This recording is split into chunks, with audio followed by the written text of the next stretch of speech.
Hello बच्चों। तो the next question is the penetration of light into the region of geometrical shadow is called.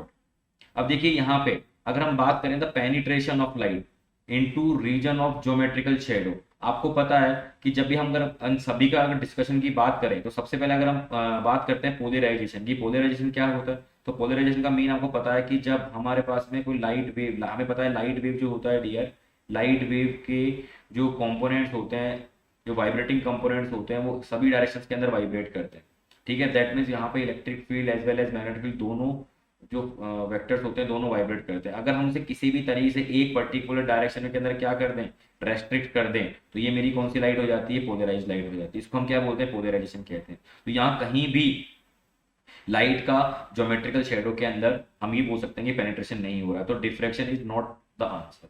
अगर हम बात करें इंटरफेरेंस की, तो इंटरफेरेंस में क्या होता है डियर, आपको पता है कि दो लाइट वेव्स आपस में सुपरपोज करती है, और सुपरपोज करने के बाद में या तो कंस्ट्रक्टिव इंटरफेरेंस क्रिएट करती है या फिर डिस्ट्रक्टिव इंटरफेरेंस क्रिएट करती है। तो यहाँ पे भी हम कह सकते हैं कि यहाँ पे भी दो वेव सुपरपोज कर रही है, ना कि वो पेनिट्रेट कर रही है किसी ज्योमेट्रिकल शेडो में। तो ये भी इसका आंसर नहीं हो सकता।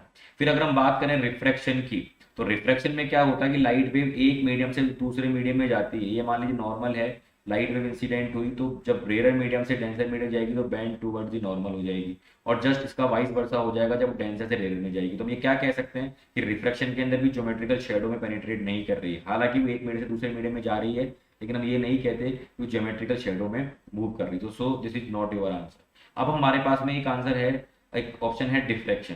तो deflection is the right answer. Why? क्योंकि हमें पता है कि जब हम डिफ्लेक्शन को पढ़ते हैं तो डिफ्लेक्शन का मतलब होता है कि जब इसको किसी पर्टिकुलर स्लिट से जब लाइट वेव को पास करवाया जाता है, तो हमें पता है कि लाइट वेव फ्रंट की फॉर्म में आती है, तो वेव फ्रंट का कुछ पार्ट तो ऑब्स्टेकल से रुक जाता है, सिर्फ ब्लॉक हो जाता है, कुछ पार्ट ही पास हो पाता है। तो जब हम देखते हैं कि जब स्क्रीन के ऊपर हमें क्या होता है, स्क्रीन के ऊपर हमें एकदम कुछ इस तरह से लाइट अपने एजेस पे से बैंड हो जाती है, और जो ज्योमेट्रिकल शेडो वाला रीजन है वहां जाके ये जो ज्योमेट्रिकल शेडो वाला रीजन है वहां पे पेनिट्रेट होती है। तो ये जो फिनोमिना होता है उसको हम क्या बोलते हैं? डिफ्रैक्शन।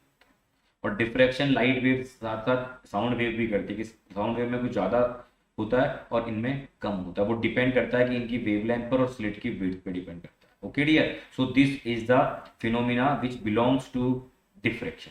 तो पेनिट्रेशन ऑफ लाइट जो होता है वो ज्योमेट्रिकल शेडो के अंदर पेनिट्रेट अगर हो रहा है, इस तरह का कोई फिनोमिना हो रहा है, तो वो किससे रिलेट करता है बेटा? डिफ्रैक्शन। तो diffraction is the right answer. Okay dear, so I hope you will get the answer. Thank you very much, best of luck.